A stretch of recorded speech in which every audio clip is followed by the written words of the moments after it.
وعلیکم السلام ورحمۃ اللہ وبرکاتہ خوږو دوستانو رب متل په قرآن او سنت مستقیم لره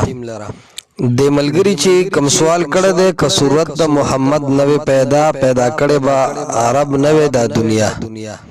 بیس نور مګدي خبري ورپسې کړي دي عرض داد چې دا خبري شرکی دي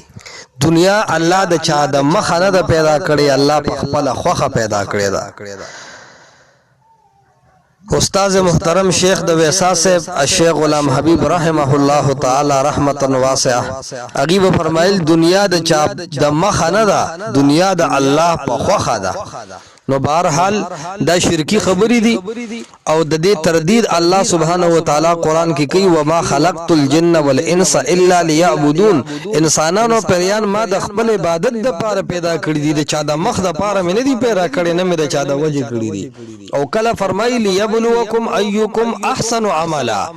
دې د پاره مې تاسو له ژوند در کړی د دنیا مې در کړی دا ور سره مې مرګ راوستي دي چې لیبلوکم ایکم احسن عملا چې د هر سړی عمل معلوم کی دا نه چې د پیغمبر علی السلام د وجه خیال ساتي او د مخ لحاظو کی دا خبره پکې نشته